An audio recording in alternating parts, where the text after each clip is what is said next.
Our topic today is going to be scientific notation, so please go ahead and write scientific notation as the heading on your next blank page in your notebook.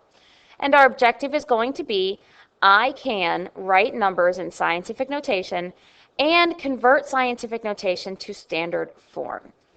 An example of a number written in scientific notation might be 1.3, slow computer, 1.3 times 10 to the 6th. And you might remember from your pretest, you had a lot of scientific notation questions on there, and you might have had no idea how to do it. Well, today is what we're going to learn how. So you're going to be able to write numbers in scientific notation, and you're going to also be able to convert scientific notation, numbers written in scientific notation, to standard form. Standard form is just what you've been used to for pretty much your entire academic career.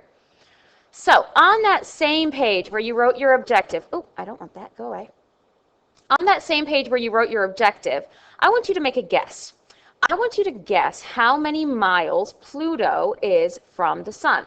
So Pluto's way out here, a little point of reference, Earth is here, and then this obviously is the sun. So how many miles do you think Pluto is from the sun? Go ahead and actually write that down. I know some of you don't do the things I tell you to do on the videos, you just kind of watch the video, but I want you to write down a guess in your notebook underneath the objective of how far you think Pluto is. And I'm going to give you a little hint. Earth is 93 million miles from the sun.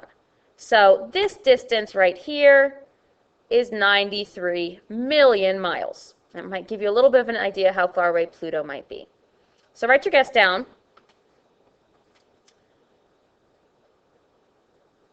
And once you have that down, I'm going to give you one more hint. All right, see if your guess changes. Pluto is actually 39 times as far from the sun as Earth is. So do you need to change your guess again? Pluto is actually, look at that, 3,647,000,000 miles away from the sun. Now imagine you're a scientist writing a paper about Pluto. And in this paper about Pluto, you're doing a lot of talking about how far away it is from the sun, how far away it is from other planets, and you have to write down this number over and over and over again in your paper. That would get really, really annoying. So scientists came up with this way of writing really, really big numbers in a little bit easier method, in a little bit easier of a format. So they use something which I'm sure you can probably guess is scientific notation.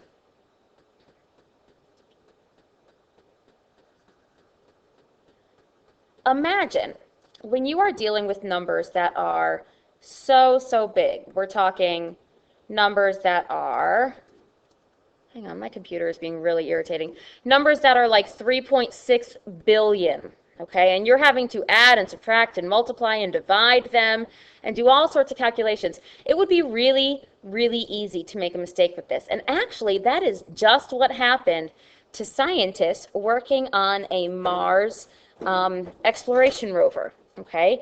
Several years back, there was a machine that scientists built and sent to Mars, and it actually crashed. It crashed before it was able to do any scientific experiments on the surface of the planet. And it crashed because of a little tiny itty-bitty mistake that somebody made in a calculation with really, really big numbers. So mistakes like that, when you're dealing with the real world, when you're dealing with science or engineering, I mean, that's the difference between a bridge staying up or a bridge falling down, or a skyscraper leaning to the side until it eventually falls over. So scientists like to use scientific notation because it makes it a little bit easier to deal with those really big numbers.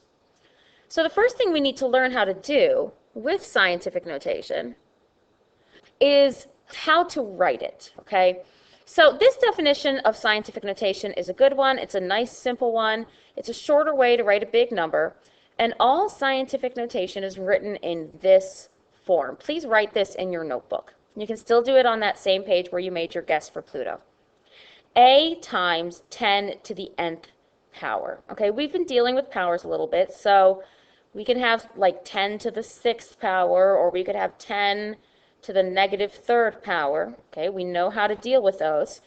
And then this number a out in front always must be a number between 1 and 10. If it's not between 1 and 10, it's not scientific notation. This might not make a lot of sense to you right now, but bear with me, it will in just a few minutes. On the next page in your notebook, go ahead and flip the page, and at the top write examples, and we're going to go through a couple examples of how to convert between scientific notation and standard notation. So we have this number here, 3,647,000,000, and that was the distance from the sun to Pluto. Right now, our decimal place is kind of hiding. Our decimal point is hiding. Remember, mathematicians are incredibly lazy. If they don't have to write it, they're not going to. So right here, there's a hidden decimal point, just at the end, just like at the end of any number. For example, 16. The hidden decimal point at the end of 16 is right after the 6. So the decimal point here is after all of those numbers. So when we are doing scientific notation, we are going to move this decimal point over until it gets us a number between 1 and 10. So if we have 3,647,000, etc., we are going to have to move that decimal point. We're going to do little jumps. 1, 2, 3, 4, 5, 6, 7, 8, 9 little jumps. And that's going to leave us with a decimal point here at 3.647 with a bunch of zeros after it. That 3 out in front is so, so important. That has to be a number between 1 and 10. Still a little confused? I know. We're going to work on it. Don't worry. So when we move this decimal point over, it goes 9 places to the left. So our final answer in scientific notation is going to be 3.647. We don't need all of these zeros because zeros after a decimal point really don't mean anything. And then to finish our writing in scientific notation, it's going to be times 10, and then the power of 10 is going to be this 9 here. It's however many places we had to move the decimal point. So it's going to be 3.647 times 10 to the 9th power. And that is the exact same number as 3,647,000,000. If we were to take this number in scientific notation and type it into a calculator and hit enter, like actually do that multiplication, you would end up with 3,647, I'm sorry, scratch that, 3,647,000,000. Okay, now I understand that most of you are probably a little bit puzzled right now. So let's try another one. This number here, 56 trillion. We definitely don't want to be writing that over and over and over again in a scientific journal. So let's use scientific notation to make it a little bit easier. I know that my hidden decimal point is here at the end of my number. I'm then going to move that decimal point as many places as it takes to get me a number between 1 and 10. A good rule of thumb is if you look at your first number, this 5, the decimal point is going to end up usually right after there. So now I need to count how many jumps that is. 1, 2, 3, 4, 5, 6, 7, 8, 9, 10, 11, 12, and then one more to get to that new spot for the decimal place. That's 13. So my final answer is going to be that 5.6.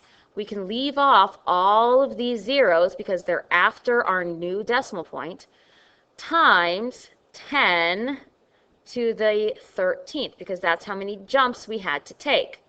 So you can see how writing this 5.6 times 10 to the 13th takes up a lot less room than this 56 trillion number.